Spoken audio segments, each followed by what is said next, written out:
when you're using photography into your inner work and you have kind of a mirror that it's, I will say, it's the real thing, it's authentic.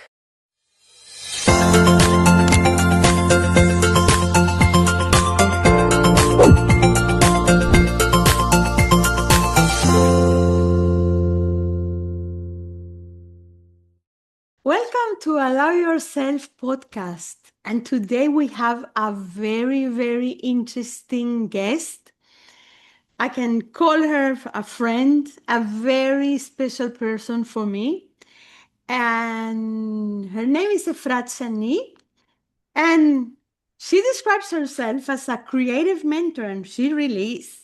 Artist, phototherapist, and international facilitator. She moves between art and healing, intuition and structure, personal and collective transformation. Her work centers on seeing and being seen through photography, storytelling, and deep self-reflection. For over 25 years, she led workshops, retreats, and mentoring programs that merge visuals, mindfulness, and human connection. She believes images can reveal, heal, and transform, and her work creates spaces for deep, really deep self-exploration. As the co-founder of Point of You, a globally recognized creative development tool translated into 32 languages, Efrat spent 15 years designing its tools, programs, and workshops. As head of training and development, she led international programs shaping their global impact. And after the pandemic, she felt called to a new chapter in her life, one focused on deepening her personal and professional evolution. And her tools that I master in Point of You is really her life. Just allow other perspectives and looking all the time for other perspectives. So let's welcome now Efrat Shani. Hi, Efrat. Hi, Batya. Hi, Beatriz. I don't know, but you're also Batya. Batya, yes. Yeah. For me, you're Batya. Yes. Is I think one of the main things I keep calling myself Batya is one of your workshops that I said I am Batya. Yes, it's like I'm God's daughter, and the question you asked me in that workshop was, and you like that? And I said, yes, I really like that feeling like I'm God's daughter. So yes. So Efrat, when you hear the words allow yourself, what comes to mind? Actually, I was prepared for that, and I want to, if it's possible, to share a piece of music. Yes. Can I share a piece of music with you? Let me give you the... Allow me to share. Yes, I'm allowing you here. Let's see. How do I do here? I'm sending a request, and then you just have to allow me, and that's it. Okay, so we're good. There you are. Yeah. So I'm going to share. I hope that you will tell me if you can hear it or not. But I think this is a very, very good answer for your question, for a very deep answer for me. I didn't want to sound like a cliche, about allowing myself or allow yourself. So, and my way. So, yes. So this is it. I'm sharing it with you. Okay.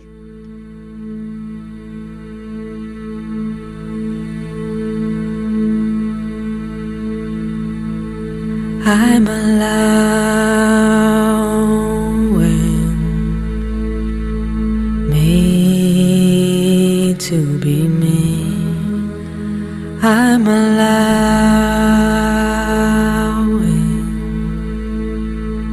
me to be free. I'm allowing my power. I'm allowing well-being. I'm allowing allowing my path to light up before me. I'm allowing everything to just be as it comes to me. I'm shining brightly. I'm allowing, easily allowing all my dreams to be in the right timing. I'm allowed. Send you the song afterwards that you can also use it.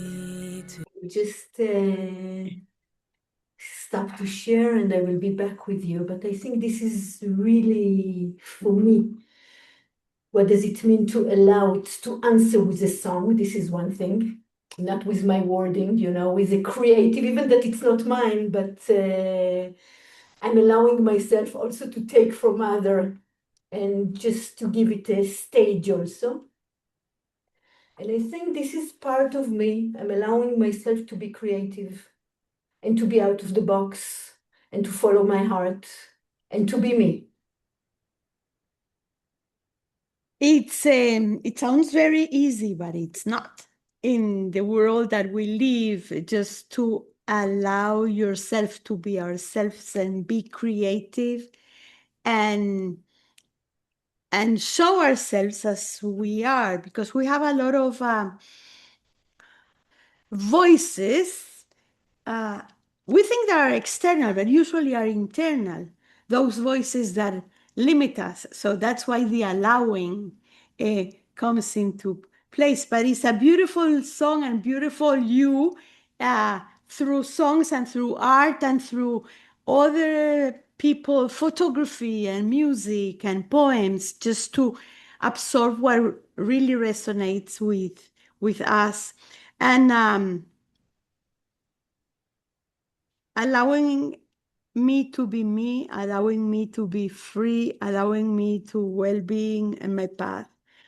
And it's not easy, especially from the part. I know you're a citizen of the world and you are everywhere and nowhere, but you live in Israel and it's a very complicated country to open the space.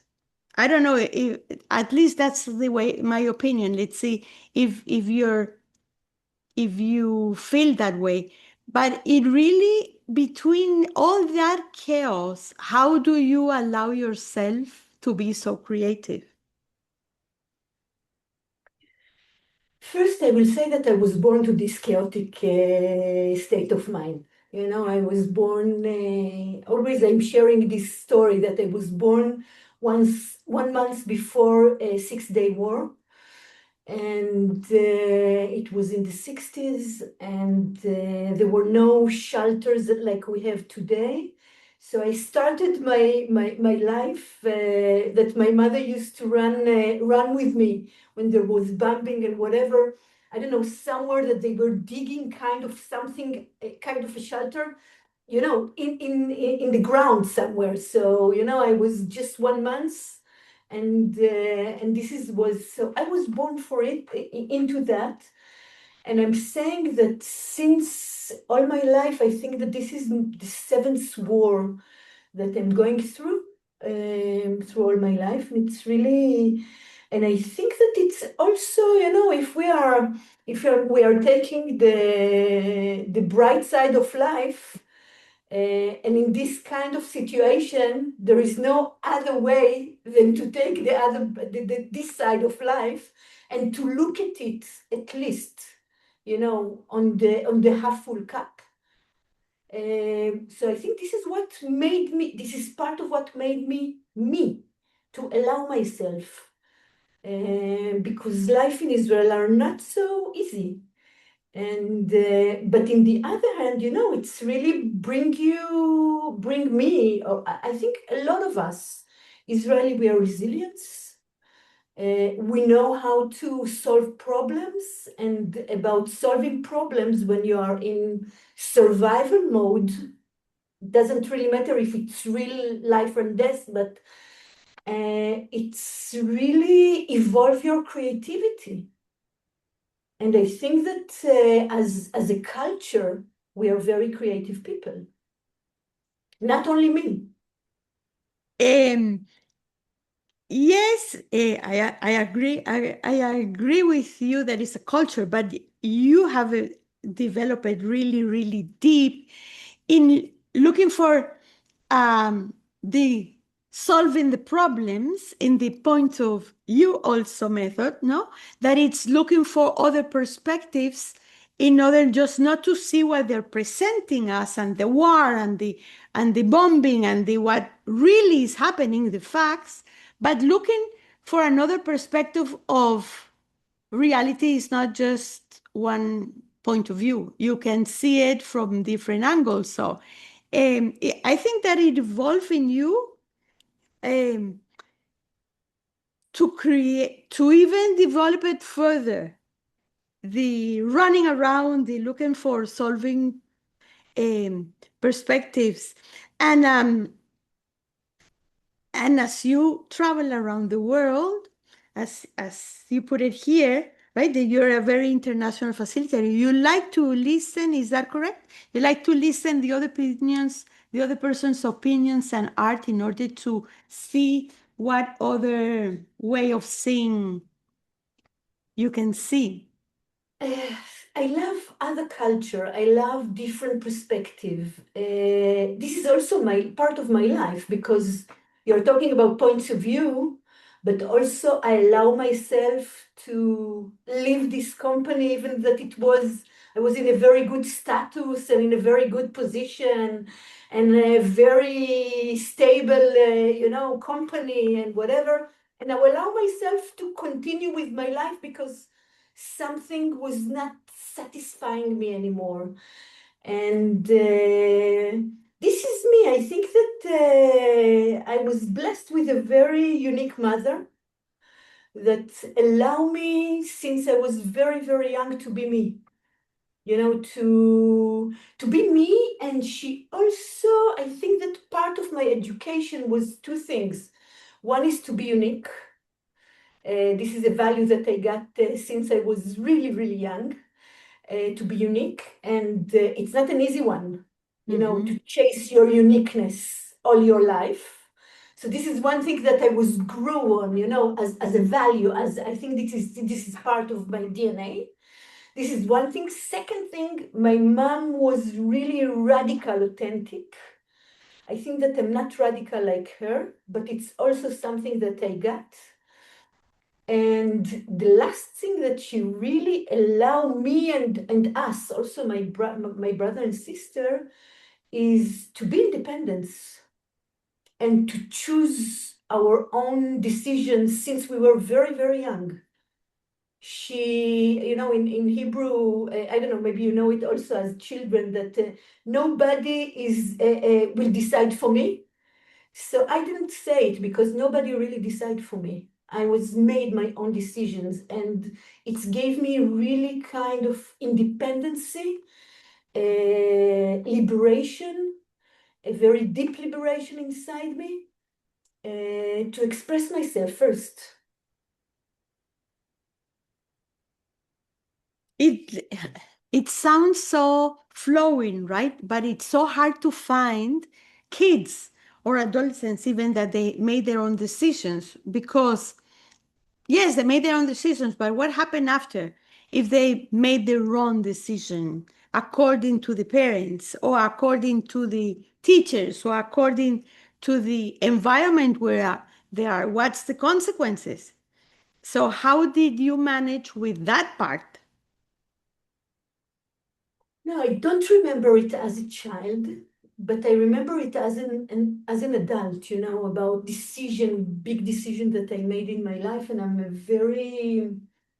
will say I have a very diversity life. I'm changing my partners, I'm changing my jobs, I'm changing I think that people that usually are not seeing me for a long time, I also, they don't recognize me.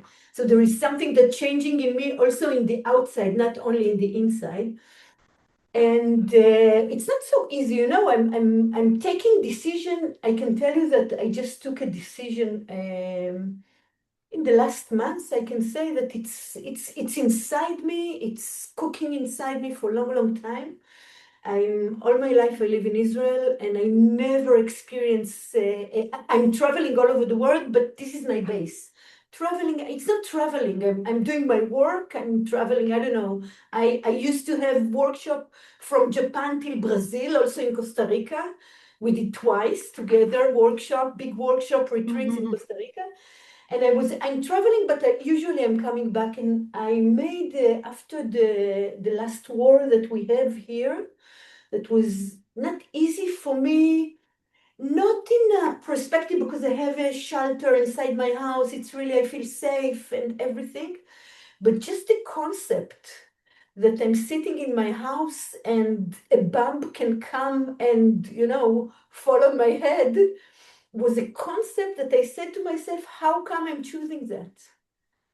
To live on this land, you know, even that this is my land and this is my belonging and whatever. And I said to myself, okay, it's very good chance and very good timing to go for a road trip, I call it. It's not a relocation for me. It's not that I'm moving to, I don't know, Portugal or Costa Rica or Greece or whatever.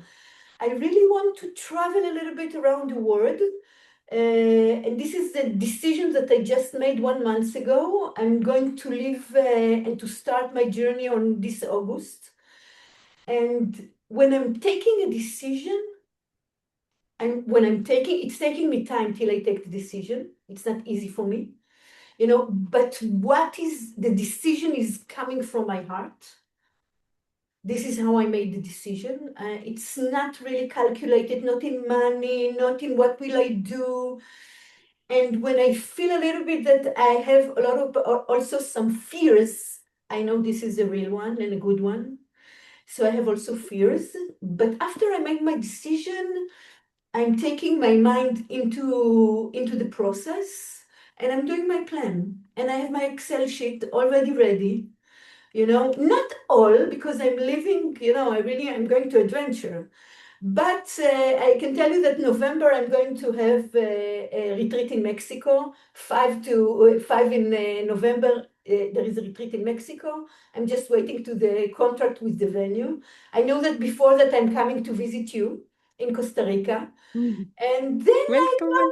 yeah, and then I don't know, you know, let's see what will happen. But I can tell you that I'm planning also to go to Peru. I already also matched with a very good friend of mine also that we used to work together a lot. And we're going to do workshop also in Peru, in Lima.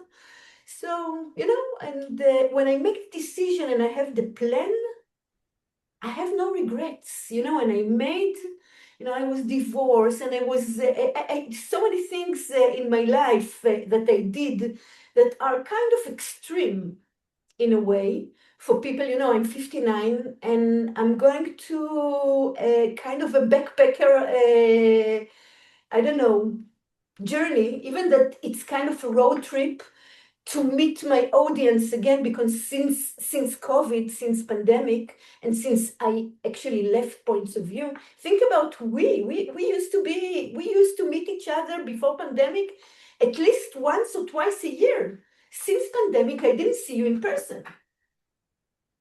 Correct. So this is so you ask. It's hard. It's hard to make the decision, but after the decision, I'm getting lighter.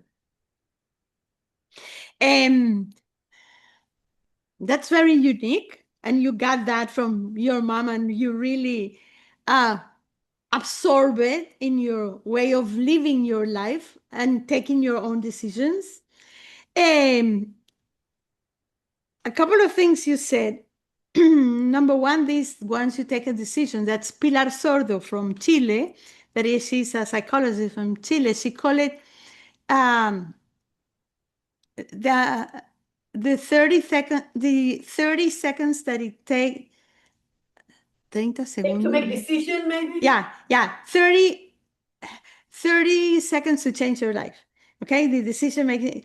But it takes a lot of time before until you get it when the when the coin falls, right? And you feel it, and you feel it's like your gut already is telling you the when. It's like your heart already. As I interviewed somebody, a podcast that I did with a guy from Australia, that he said that the idea comes from the heart, the how comes from the mind, but the timing comes from the gut. When you feel safe and so it's your timing. That's number one. Number And two, it's not linearic. It's very interesting, but it's not yes. linearic. The guts can come before.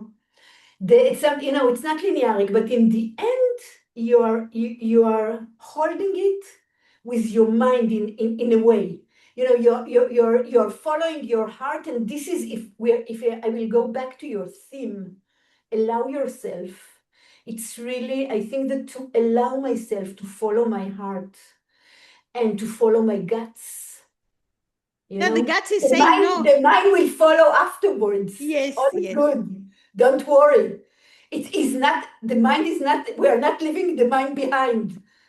No, it's the how that comes after. But let's say you're right. It's not linear. Sometimes you don't know what are you following, but you know your guts is telling that you have to move. That there is something that it doesn't feel comfortable anymore. You need to do something. You need to move. The what it's the heart. What the heart will tell you. And I just want to add something that jumped into my mind to your first question, because it's still echoing inside me.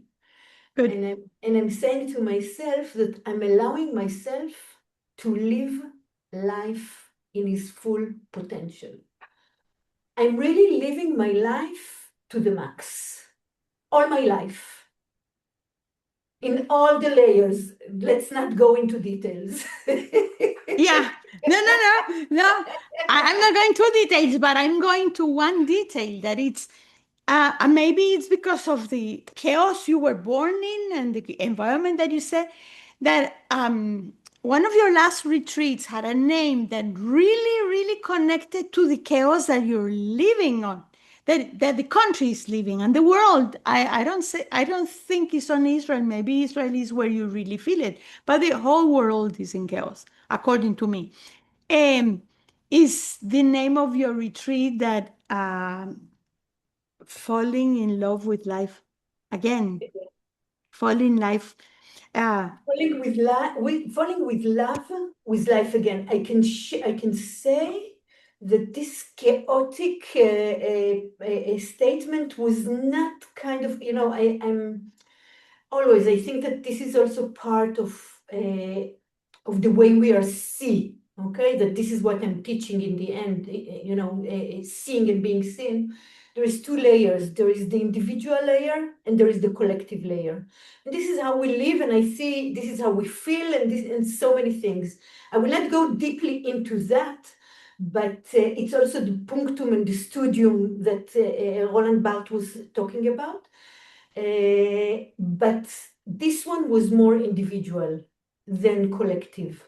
And I will share that after I left Points of View, that it was a big success, and it was translated, like you say, to so many languages, and I was so much developing myself into that. But in the end, it became a very big corporate that was all over the world. And for me, it was too big. I could not find my own intimacy and also my creativity, because it was a huge company with so many branches all over the world, and I could not do, I was not free anymore. And I made a decision that it was not really easy for me. No, it was your baby. I can imagine. It was really my baby. It was really my baby, and I made a decision to quit and to sell the company. And I think and immediately I didn't know what I'm going to do. It's not that I made a decision and I said, okay, I'm planning. That I didn't. The mind didn't follow. The mind didn't follow. Just the heart was there. The only thing that the mind was followed, that I understood that I needed, is that I need to do something. So I went back to the academia, and I was actually fulfilling a dream that I have. And I just 1 month ago, I got my new degree in visual and material culture from Bezalel University. Is the best university in Israel for art and design. So this is what I went to do. I went back into first degree, with people that they are in the age of my sons, even younger than my sons. And it was really kind of amazing experience for me. But I don't know what did you ask me from the beginning? Sorry that I'm not linearic, that I'm a creative, taking me all over the place.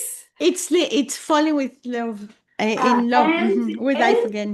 And it was beautiful to have this learning, but I went into a cocoon, I will say, into myself. After, I don't know, 1 or 2 years in this process, 7th of October started. So also the collective chaotic got into me. And I think it was born, but before the war. The first retreat that I did was before the war, before 7th of October. In Portugal? Yeah, because the first one I did in Portugal, it was in 2022. And I felt that I need to fall in love with life again. Something, I had a very hectic life before. And suddenly I wake up in the morning and I'm saying to myself, Efratush, what are we doing today? So in one hand, pension in the age of 55 or 54 or 53, it's really nice, but it's not for me. I like to work. I like to be meaningful to people. I like to do what I'm doing, my retreats, my workshop, to teach, whatever I'm doing, to connect healing with art, to do my art. So this is what I wanted to myself. And this is what I believe also, that if you are brave enough and you allow yourself, so you lead other people the process that you need to yourself. And I think that people that are doing it are having success in what they're doing because they involve their wounded place into the healing. And when you're healing yourself into the process, so it's resonate everywhere. And I think this is what it was. This is where it starts. And I know that till now, even that there is a lot of marketing people that telling me this is not a good name. Why it's not a good name? Because when people are saying it, what does it say about themselves? That they are not in love with life. If you are joining this retreat, it's mean you are not in love with life. But let's face it, all of us, not only in Israel, not only in a chaotic state of mind, there is always one part inside us that still need to fall in love with something. And if we are really connect, and this is what we are doing in Falling in Love with Life again, it's based on photography, of course. I can say that this work, this retreat is starting with a process that is a process that I'm asking people actually I'm leading them, I lead kind of a process to find the must-have 50 photo of your life. And they're bringing it to the workshop, printed. And this is how we started the process. Each one is curating his own exhibition with these 50 photos. And this is actually the ingredients or the basic, I don't know, maybe the basic or the anchor for this workshop. It's 5 days. And we are finishing it in a different exhibition that each one is doing. And most of the processes are very, very creative. We are using this, in Hebrew it sounds better, but in English we are saying we are manipulating the photos into art therapy, I can say. Half of the processes are indoor and half of the processes are outdoor, a lot with nature. And it's a transformational process, and I can say that it's, I usually, it's not, I don't like to say it, but it's really changing people's life, especially with touching their own creativity. And I did only 4 retreats because I didn't have time. I was in, in the academia. Just now I'm starting my I don't know what I will say, but I'm starting again. And there is few that become already photographers and had exhibition. There are few that wrote books that published. There is one that wrote a full disc of music based on the poems he wrote in the retreat. Really, it's amazing to see it, and they can say that it's kind of a process, that it's not finishing when you are finishing the 5 days. It's take time to digest it because it's going very, very deep. When you're using photography into your inner work, and you have kind of a mirror that it's, I will say, it's the real thing, it's authentic. It's photos. And coming back to the podcast, to the name of the podcast, is really getting to touch in each one the creativity, as you say, but the allowing to show it to the world as it comes out of them, without the judging, without thinking what the others will think, without just the real thing, the authentic thing, just in a safe environment when you can start is like the spark of starting with your creativity to start to be you. That's why the transformation of I haven't been in that retreat, but I know you, and I have known you in other workshops and in other methods, that you really touch some allowing things, because the allowing is not that the society forbid us to be.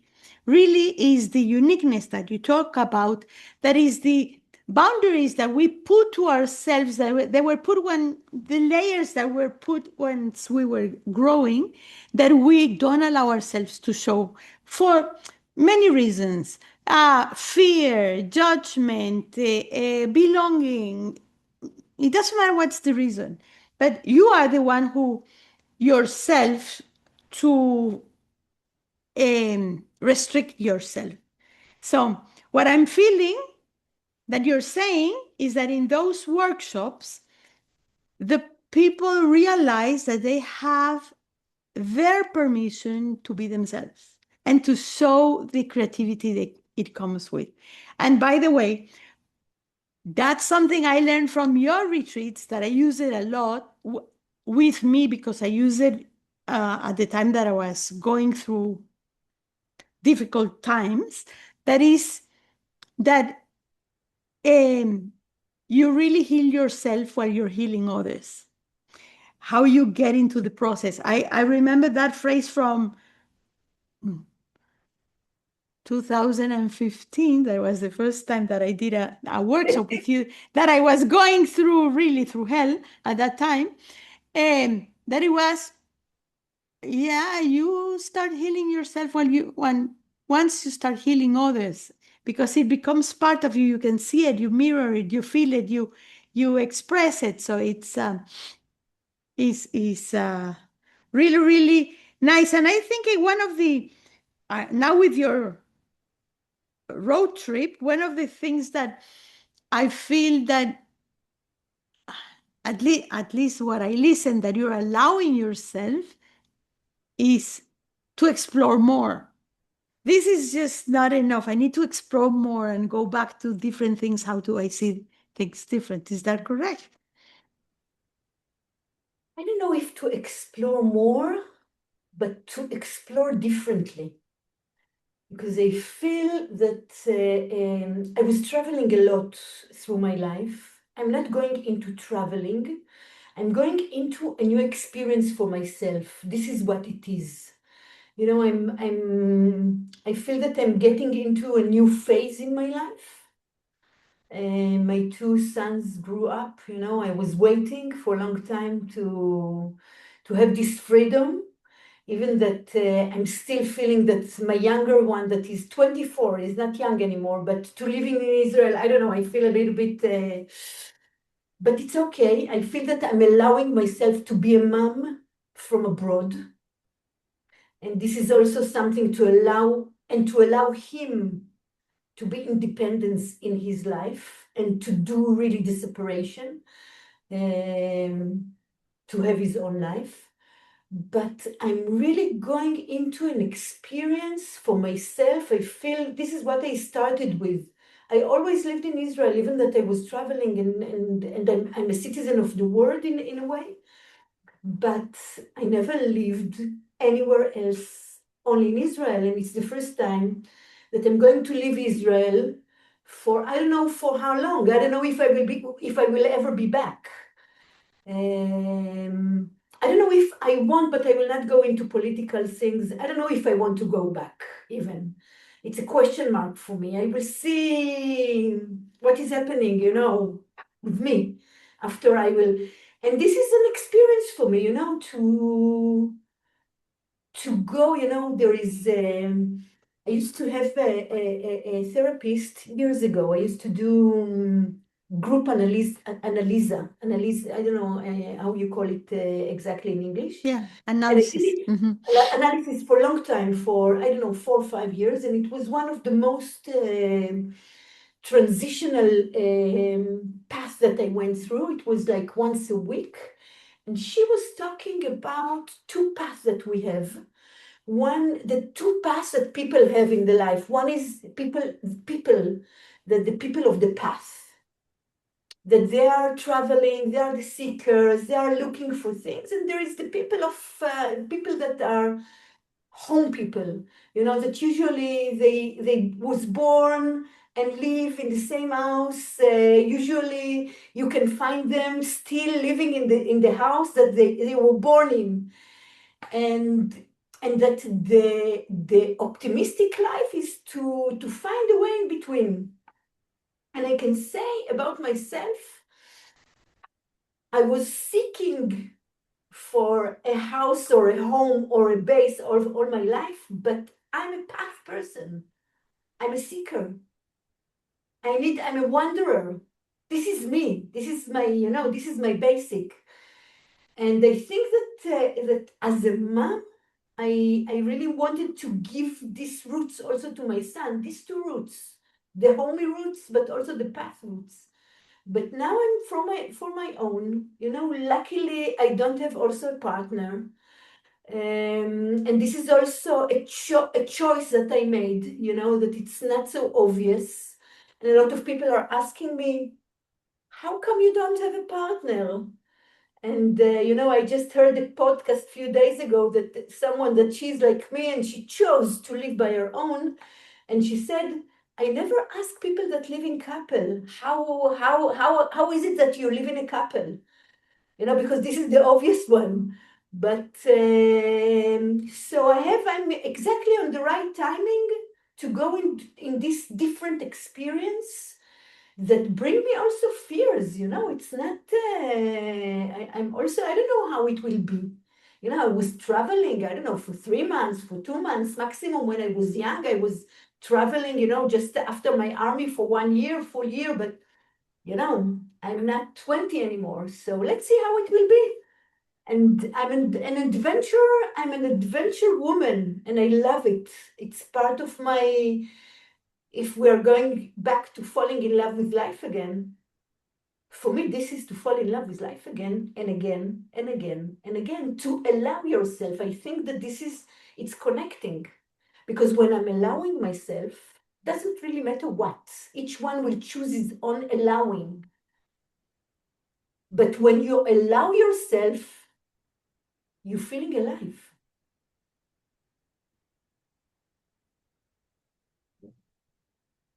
You have to be awake and aware to all these paths, because if you're living in an automatic way, you cannot see it, but you are so energetic inside that you don't see it even as a risk taker, because somebody from the home, let's say, path, will see it like, how you dare do all those things? Is taking risk. You're not, yes, you said you're afraid, but you're safe.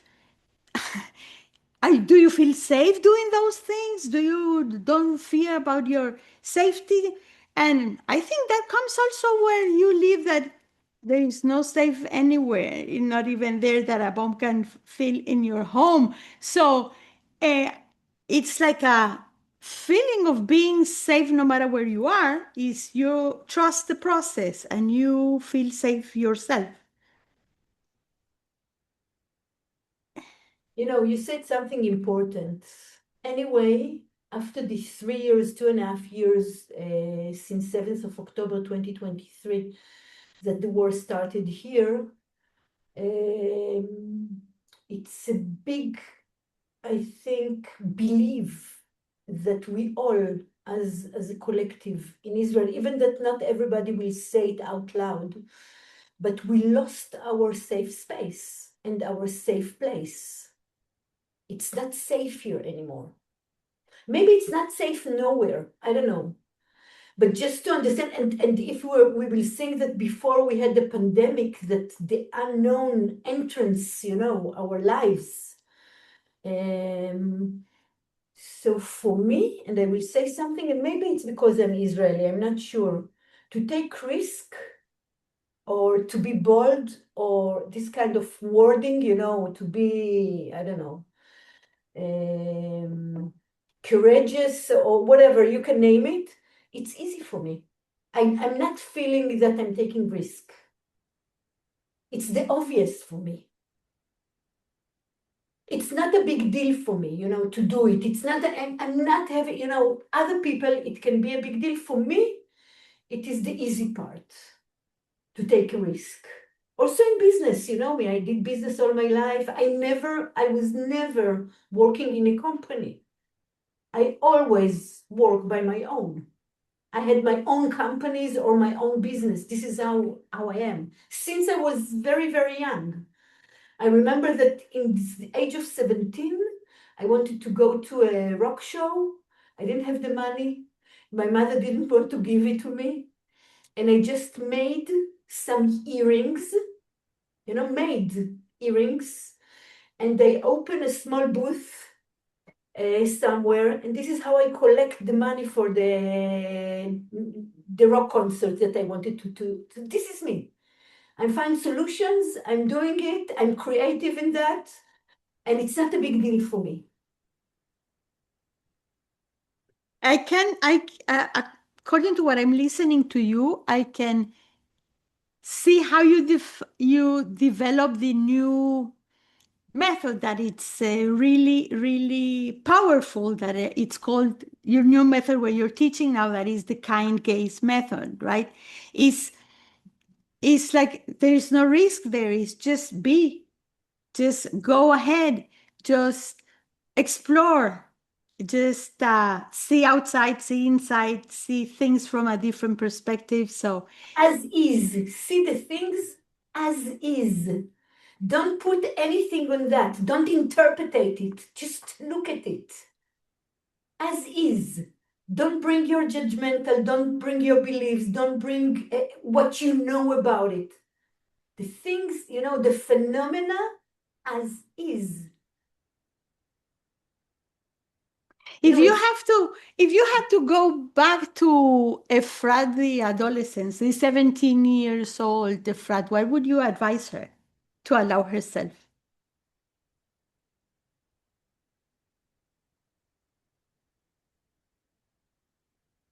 It's a good question. It's a very good question.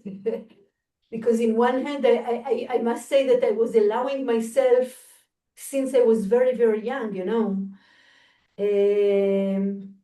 but I think I didn't realize it.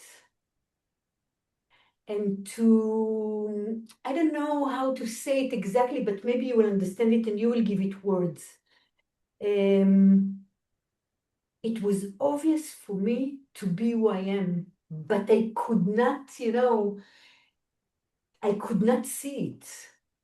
It took me years to understand that I'm unique. I'm really unique. Because, I was struggling for my uniqueness. And inside me, listen, you know me very well. Inside me, I'm a geek. Inside me, I'm really a very, intelligent person that work into Excel sheets, mathematics, and these kind of things, and everything is very organized. And inside, I'm a nerd. And I think that for years, I was adapting this, rebel, crazy, unique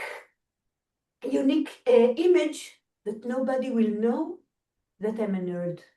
So maybe I had to allow myself when I was 17 to be a nerd. Wow. Wow.